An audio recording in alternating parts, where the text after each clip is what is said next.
ကျွန်တော်တို့တိုင်းပြည်ဟာတယံဇာတ်တော်တော်များများထွက်တယ်လို့ကောင်းမွန်တဲ့တယံဇာတ်တွေထွက်တယ်လို့အောက်တန်းစားတွေတော်တော်ထွက်တယ်နော်အခုရှင်ဘီရင်ခစ်ကစပြီးတော့တိုင်းပြည်အတွက်အားကိုးရတဲ့ဒူရဲကောင်းတွေဆိုရင်တက်ပစ်တယ်ဖမ်းဆီးပစ်တယ်ထောင်ချပစ်တယ်နယ်နှိမ်နှံပေးပစ်တယ်မျိုးစုံလုပ်ပစ်တယ်ဒါဟာကျွန်တော်တမိုင်းအဆက်ဆက်မှာလည်းတွေ့ခဲ့ရတယ်ဒါပေမဲ့တမိုင်းတွေဆိုတာတော့ရှင်းပြောရင်မြန်မာတမိုင်းမှာလိုရာရေးကြတာများတယ်အခုနောက်ပိုင်းခေတ်တမိုင်းတွေနော်လိုရာဆွဲရေးတယ်အဲ့တော့ဒီတမိုင်းတစ်ခုရဲ့စံချိန်စံနှုန်းဆိုတာအချက်တွေအများကြီးရှိပါတယ်ဘက်လိုက်ရေးလို့မရဘူးဒေါထားနဲ့ရေးလို့မရဘူးဖြစ်ရှင်စိတ်နဲ့ရေးလို့မရဘူးနော်အများကြီးရှိတယ်အဲ့တော့မြန်မာတမိုင်းတွေမှာကခုနကပြောသလိုပေါ့မြန်မာတို့ဒီရွရွချွန်ချွန်တိုက်ခိုက်ပါတော့လေအင်အားကြီးမမျှတဖြစ်ဆိုတဲ့ဟာမျိုးတွေတမိုင်းတွေကဒါတမိုင်းလို့မခေါ်ဘူးဘက်လိုက်ပြီးရေးထားတာရှင်းရှင်းပြောရင်စောက်သုံးမကြလို့ရှုံးတယ်ဆိုစောက်သုံးမကြလို့ရှုံးတယ်တဲ့ရေးရမှာဒါပေမဲ့ထားပါပြောချင်တာကအဲ့ဒီထဲမှာအခုခေတ်ထိရှိတယ်နော်အရင်ခေတ်ကဗိုလ်ချုပ်အောင်ဆန်းတိုင်းပြည်အတွက်လှုပ်ခဲ့တဲ့အချိန်မှာဂလုံဥစိုးလူမျိုးပေါ်ခဲ့တယ်လို့အခုခေတ်မှာမင်းအုပ်စိုးနော်မင်းအုပ်စိုးကသူလှုပ်ခဲ့တဲ့အလုပ်ကနိုင်ငံရေးပုံမှန်လည်းမဟုတ်ဘူးတိုင်းပြည်အတွက်လည်းမဟုတ်ဘူးတူအတူရုပ်မာတဲ့လှုပ်ရက်နဲ့ထောင်ထဲကကြတယ်ထောင်ထဲမှာဒီဘောမတတိုက်နဲ့ဘလို့ညှိပြီးတော့ပြန်ထွက်လာတယ်မလို့ပြန်ထွက်လာတဲ့အချိန်မှာတိုင်းပြည်ရဲ့ပြည်သူလူထုရဲ့ခေါင်းဆောင်အဖြစ်လူထုကတင်မြှောက်ထားတဲ့လူထုခေါင်းဆောင်ကိုစော်ကားတယ်ဗိုလ်ချုပ်အောင်ဆန်းကိုပါစော်ကားတယ်နော်အဲ့ဒါလို့စော်ကားပြီးတော့ဘီလိန်နေရာကနေနေလာခဲ့တဲ့ဒီအောက်တန်းစားကောင်ဒီနေ့လေနော်သူဘောစုံနေတဲ့မင်းအောင်နိုင်ကိုအမောတင်ပြီးတော့တိုင်းပြည်သူလူထုကိုစော်ကားနေတဲ့ဗီဒီယိုဖိုင်တစ်ခုတက်လာတယ်အဲ့တော့ဒီကောင်ဘာပြောလဲဆိုတော့ကျွန်တော်တို့ကြည့်မယ်နော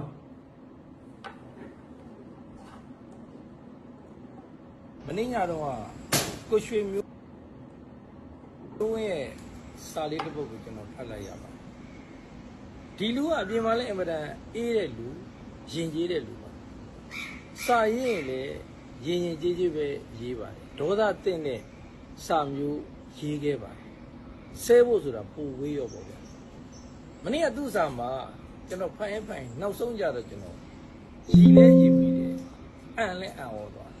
ဘာကြောင့်လဲဆိုတော့ကိုရွှေမျိုးဝင်းကလီးပဲဆိုတဲ့စကားတစ်လုံးထည့်ထားတယ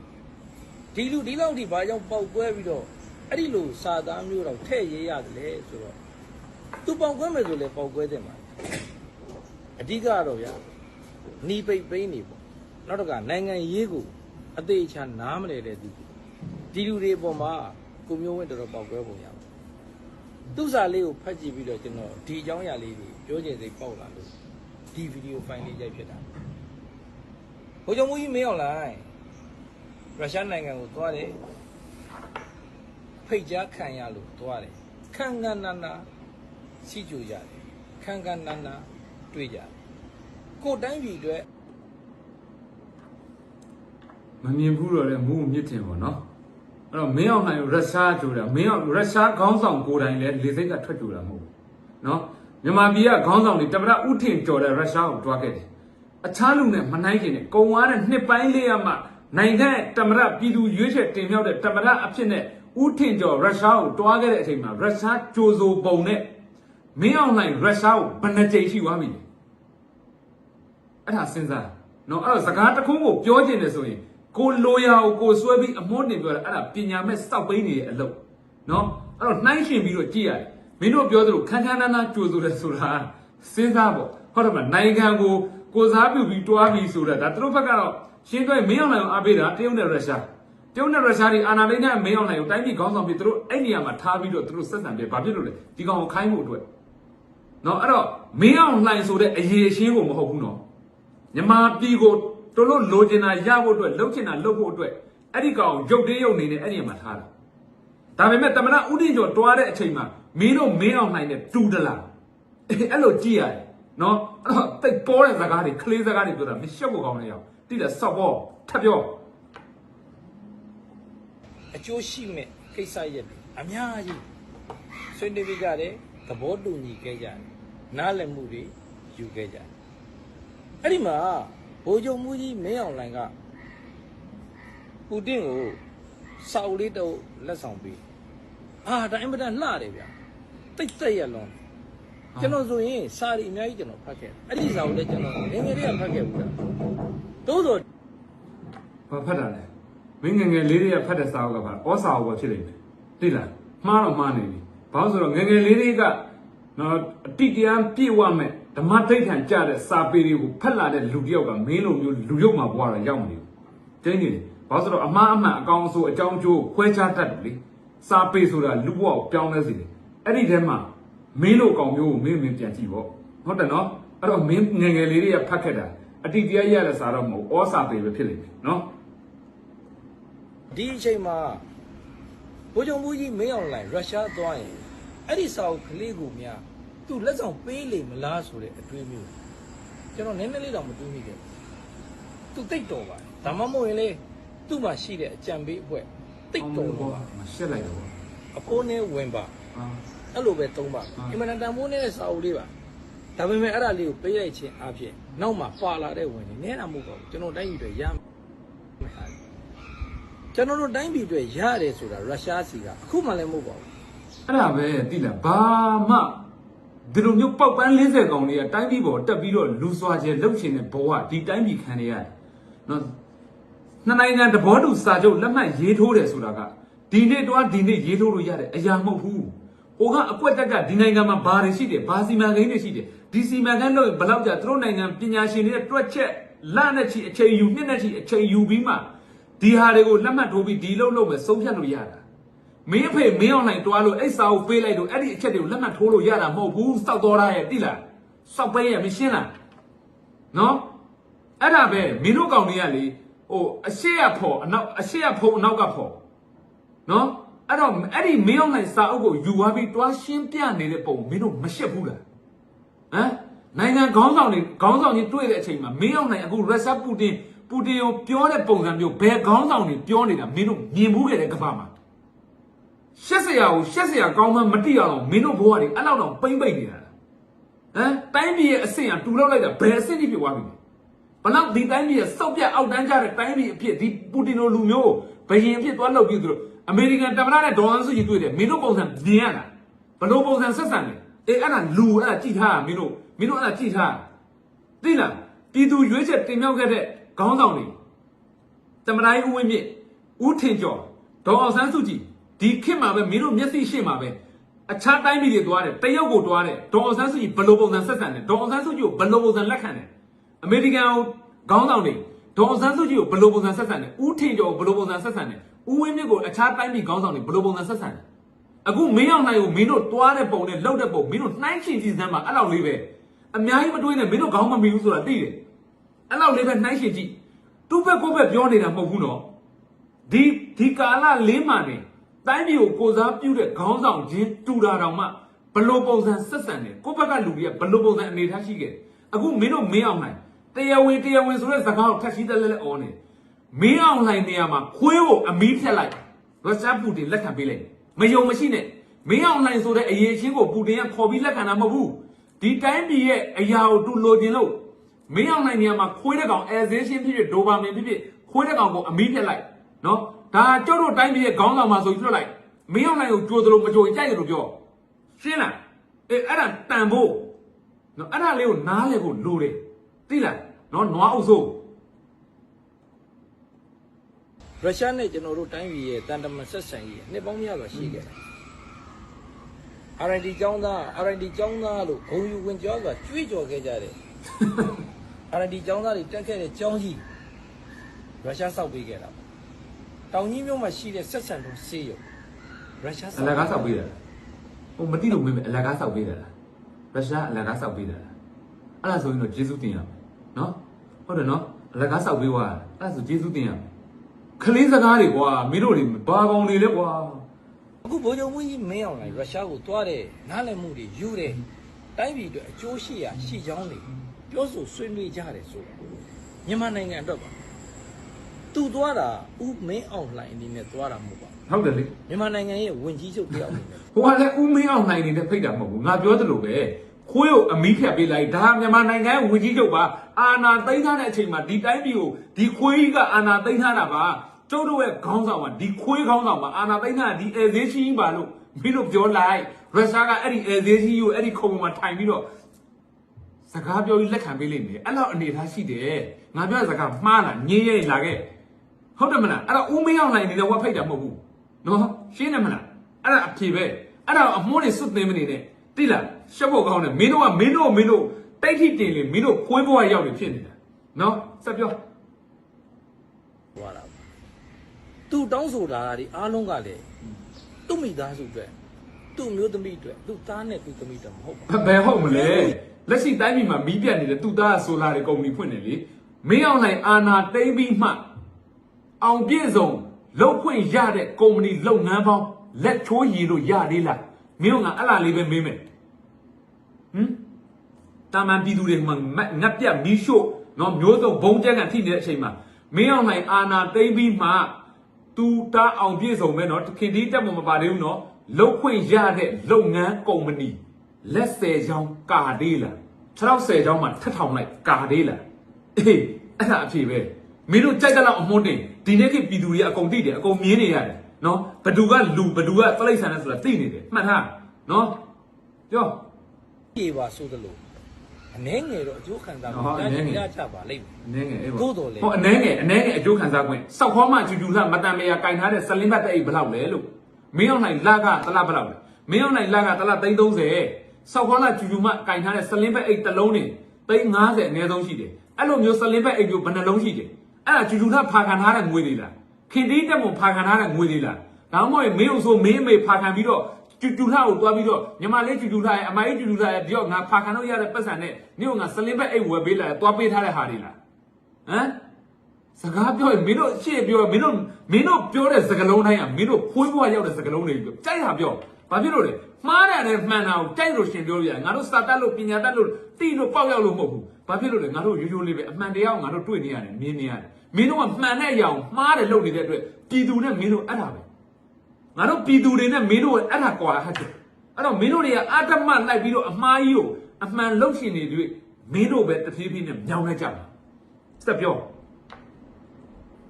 သူ့တမိသားစုကောင်းစားရေးအတွက်ဒီခီးစဉ်ကိုသွားတာမဟုတ်ကျွန်တော်တို့တိုင်းပြည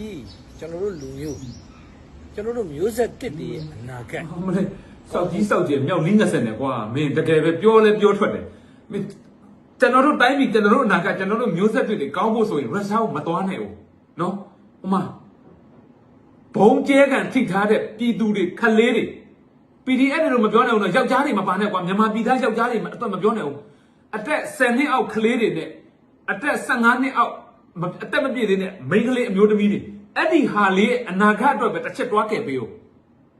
နော်မင်းတို့ drone နဲ့ကျဲနေတယ်စာတင်ကြောင်းနဲ့ကျဲချတယ်ဖုန်းကြောင်းနဲ့ကျဲချတယ်နော် PDF တွေ့တယ်ဆိုပြီးရွာပေါ်နဲ့ကျဲချတယ်စစ်ဘေးကြောင့်စခန်းနဲ့ကျဲချတယ်အကုန်ကျဲချနေတယ်နေ့တိုင်းကျဲနေတာအဲ့ဒါလေးပဲအရင်တွားဆောက်ရှောက်ပေးဦးမင်းမဆောက်ကြရင်လာခဲ့လားဟဲ့ကရင်ပြည်နယ်တကြောထိုင်းနယ်စပ်တကြောမှာစစ်ဘေးဒုက္ခတွေစခန်းတွေငါလိုက်ပြမယ်သမင်းငတ်နေတဲ့နေရာတွေရှိတယ်မင်းလိုက်ရွေးပေးဦးစောက်ကြီးစောက်ကျရုရှားသားမှနိုင်ငံအနာဂတ်တွေမျိုးဆက်တွေလာမပြောနဲ့လောလောဆယ်မင်းတို့အဲ့လေပြန်မတက်ဖို့ drone တွေတက်ပြီးဘုံမကျဲဖို့တော့ခဏသားပေးလိုက်အဲ့ဒါဆိုနိုင်ငံရဲ့အနာဂတ်မျိုးဆက်တွေအတွက်တာယာသွားပြီနော်အဲ့လောက်လေးပဲလုပ်ပေးရုရှားကိုတွားစရာမလိုဘူးဘယ်လိုလဲ